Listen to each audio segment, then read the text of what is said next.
メジャー通算3089安打を記録し、アジア出身選手として初めて米国野球殿堂入りを果たしたイチロー氏が、日本時間28日、ニューヨーク州クーパーズタウンで行われた表彰式典に出席し、英語でスピーチを行いました。式典には、白いドレス姿の由美子夫人も同席。背番号51のユニフォームを着た多くのファンが会場に駆けつけ、イチロー氏の殿堂入りを祝福しました。スピーチの最中、会場はたびたび拍手と笑いに包まれ、終始温かい雰囲気に包まれました。イチロー氏は、史上2人目となる満票での殿堂入りにはわずか1票届かず、得票率は 99.7%。スピーチでは投票しなかった一人の記者についてもユーモアを交えて言及しました。多くの記者の方々に、通算3000安打やシーズン262安打を評価していただきました。皆さん全員に、一人を除いてと語ると、会場からは大きな笑い声が起こりました。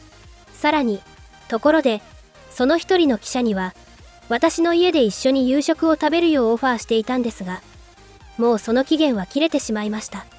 と冗談を交え、場内を盛り上げました。約19分間にわたるスピーチの後には、イチローコールが沸き起こり、会場は熱気に包まれました。この感動的なスピーチの模様は、日本語字幕付きでご紹介しています。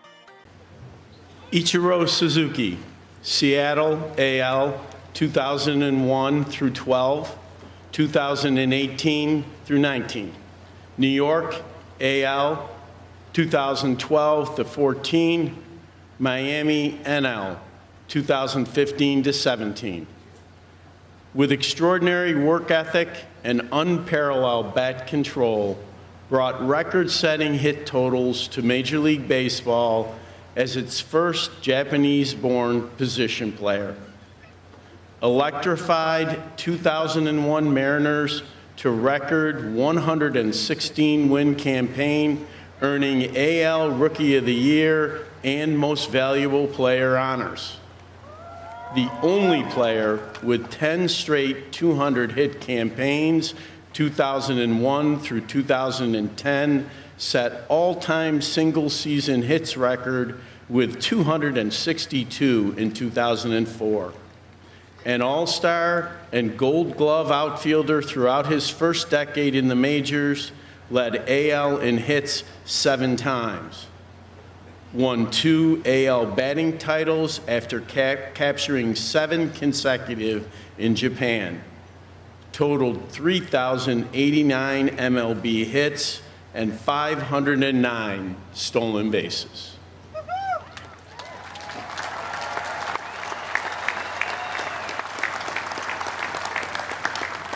At this time, I would like to present you with your Hall of Fame ring.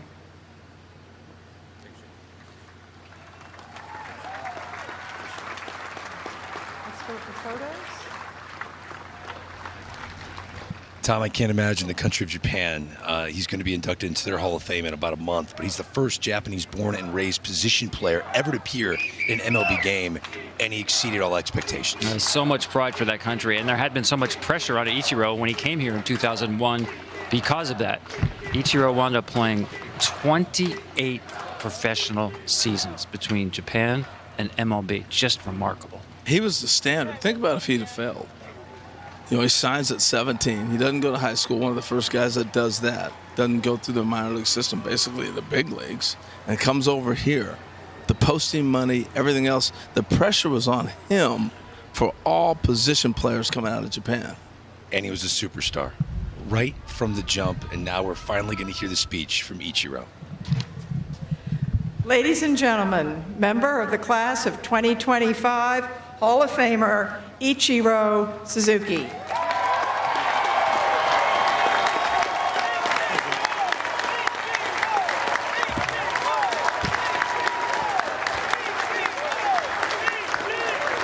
Thank you.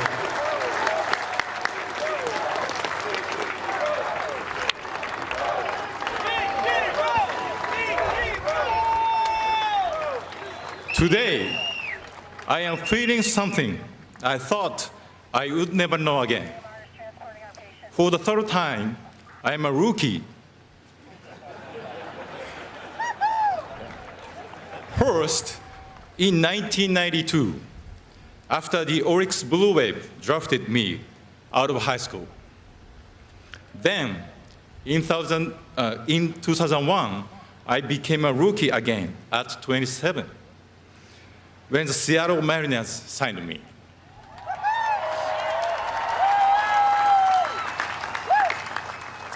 As I look over here now and see men like Rod Carew, George Brett, and Tony La Russa, I realize I'm a rookie again. Thank you for welcoming me so warmly into your great team.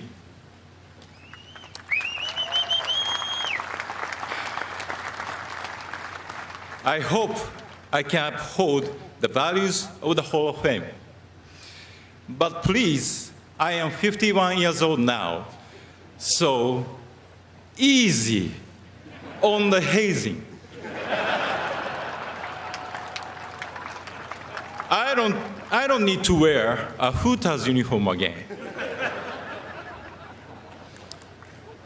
The first 2 times, it was easier to manage my emotions because my goal was always clear: to play professionally at the highest level. This time is so different because I could never imagine as a kid in Japan that my play would lead me to a sacred baseball land that I didn't even know was here.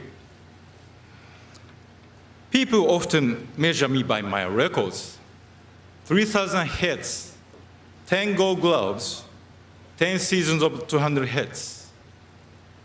Not bad, huh?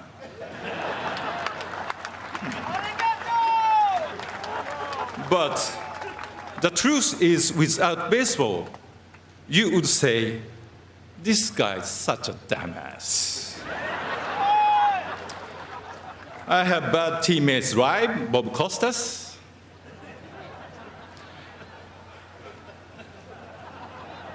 Baseball is so much more than just hitting, throwing, and running. Baseball taught me to make value decisions about what is important. It helps shape my view of life and the world. As a kid, I thought I could play baseball forever. The older I got, I realized the only way to keep playing the game I love until 45 at the highest level was to dedicate myself to it completely. When fans use their precious time to come watch you play, you have a responsibility to perform for them. Whether we are winning by 10 or losing by 10, I felt my duty was to motivate it the same from opening day through game 162. I never started packing my equipment or taping boxes until after the season's final out. I felt it was my professional duty to give fans my complete attention each and every game.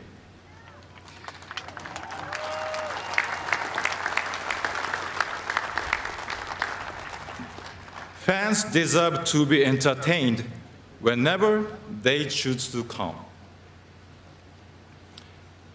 Baseball taught me what it means to be a professional, and I believe that is the main reason I am here today. Not because my skills are better than others. 3,000 hits or 262 hits in one season are achievements recognized by the writers, well, all but one of you.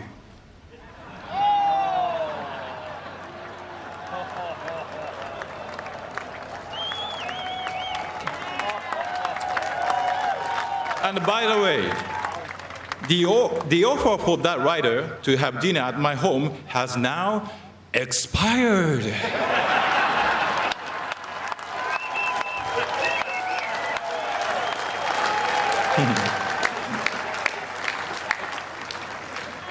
I could not have achieved the numbers the writers recognize me for without paying attention to the many small details every single day, consistently for all 19 seasons.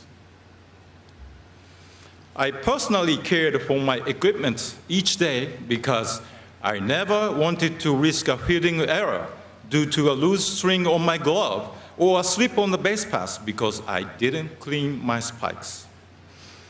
Beyond the regular season, I had a serious routine in the off-season too. When I showed up at the camp each spring, my arm was already in shape, waiting for Mariners broadcaster Rick Ritz to say, "Holy smoke! A laser beam strike from Ichiro!"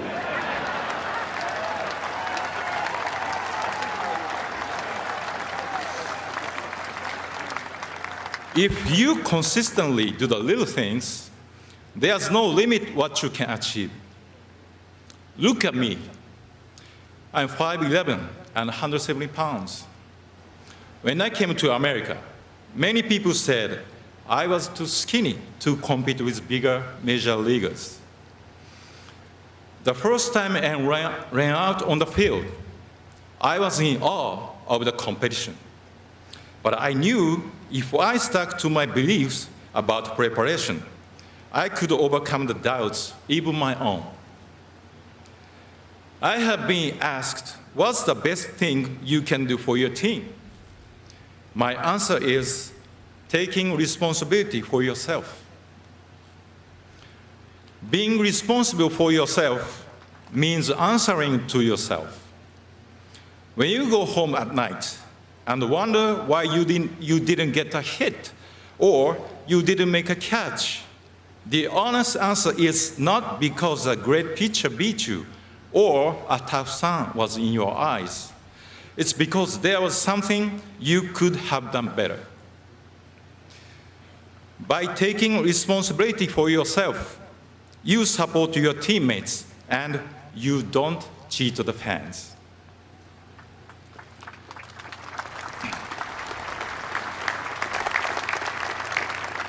As a kid, my dream was always to be a professional baseball player. I even wrote an essay about it when I was in grade 6. If I could rewrite that essay today with what I know now, I would use the word goal instead of dream. Dreams are not always realistic, but goals can be possible if you think deeply about how to reach them. Dreaming is fun, but goals are difficult and challenging. It's not enough to say, I want to do something. If you are serious about it, you must think critically about what is necessary to achieve it. I wrote that daily practice and preparation were important to become a professional player. As I continued to set my goals, I also came to understand that consistency would be the foundation to achievement. I encourage young players to dream and dream big, but also to understand the difference between a dream and a goal. In order to make your dream your goal, you must be honest in thinking about what is important to achieve it. In that essay, I wrote that I dreamed of playing for my hometown, Chunichi Dragons. I knew nothing about American baseball then. I simply loved baseball and wanted to play it wherever I could at the highest level for the rest of my life. I achieved the first part of my goal when Oryx drafted me. I won the batting title in my first full year and each year after that when I played in Japan.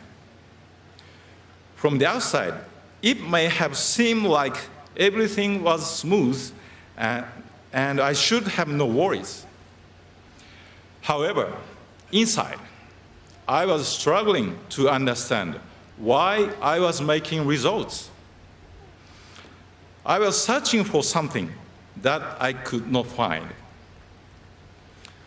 In the middle of my internal struggle, something historic happened. Hideo Nomo became the first major leaguer from Japan in my lifetime. His success inspired many, including me. Thanks to him, MLB was always in the news in Japan, and MLB games were broadcast on TV. Because of Hideo Nomo's courage, my eyes suddenly opened to the idea of challenging myself by going somewhere I never imagined. 野茂さん、ありがとうございました。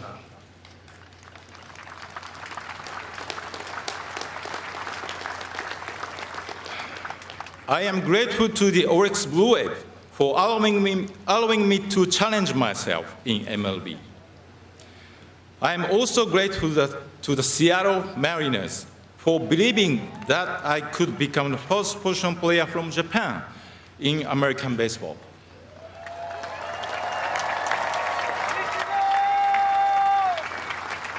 I have been in love with Seattle and the Mariners ever since. Thank you, Seattle.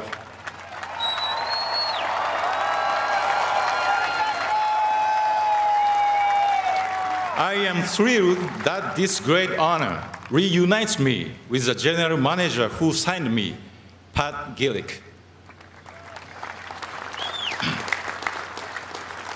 Thank you to Pat and the owners and executives back then. Hiroshi Yamauchi, Howard Lincoln, Chuck Armstrong, and the rest of the Mariners team.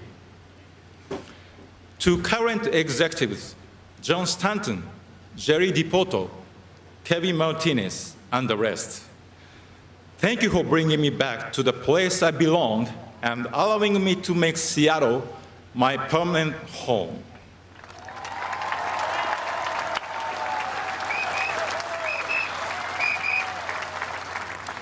It's an honor to be on a new team with Edgar and Junior and Randy.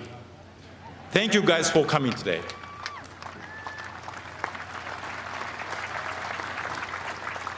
Thank you to the New York Yankees.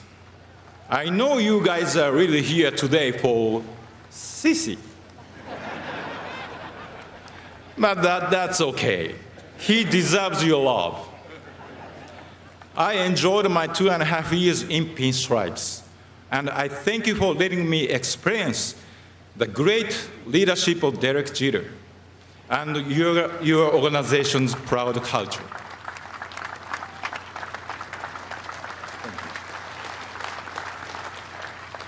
And to the Miami Marlins, I appreciate David Sampson and Mike Hill for coming today. Honestly, when you guys called to offer me a contract for 2015, I have never heard of your team.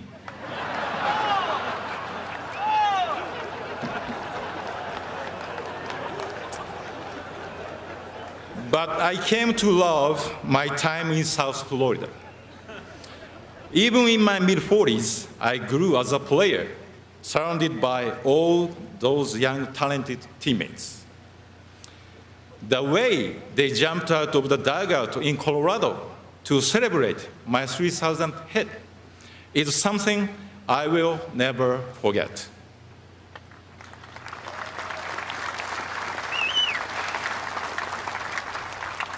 Their happiness to share that moment with me was so genuine and sincere. Thank you for giving me the chance to reach 3,000 hit as a Marlin and with those teammates. To my agents, whose importance to me has been more than just business. Sadly, Tony Atanasio passed away before he could know of this moment. I thank him for getting me to America and for teaching me to love wine.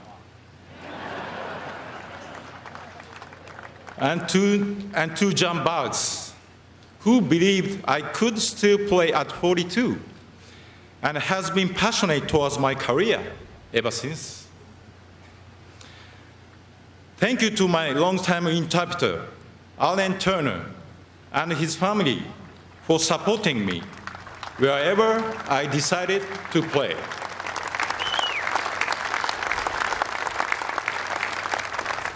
Thank you also to Jane, Josh, Chester, Whitney, and the entire Hall of Fame staff. And of course, to Jeff Idelson.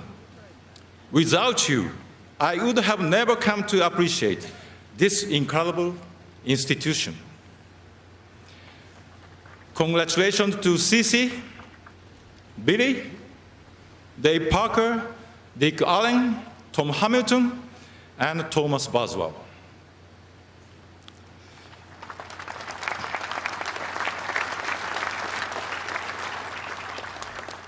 I think you can imagine there was much doubt when I decided to try becoming the first position player from Japan in MLB.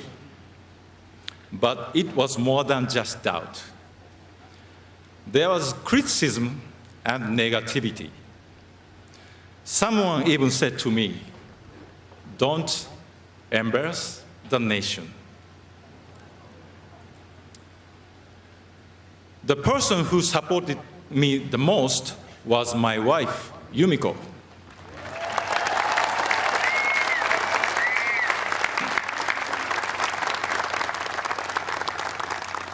It would only be natural if she had that too, but she never made me feel them. All of her energy was focused on supporting and encouraging me. For 19 seasons in Seattle, New York, and Miami, she made sure that our home was always happy and positive. I tried to be consistent as a player, but she's the most consistent teammate I ever had.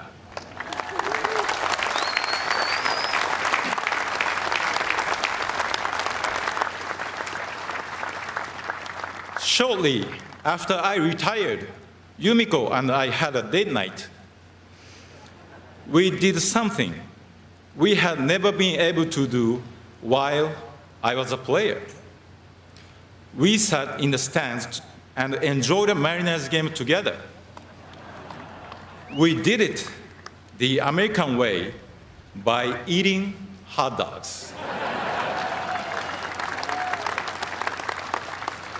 Of all the experiences baseball has given me, enjoying a hot dog at a game with the person most responsible for helping me reach this moment is the most special.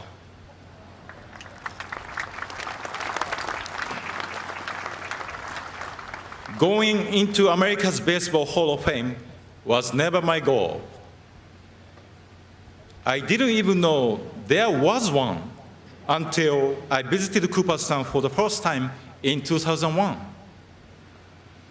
But being here today sure feels like a fantastic dream. Thank you.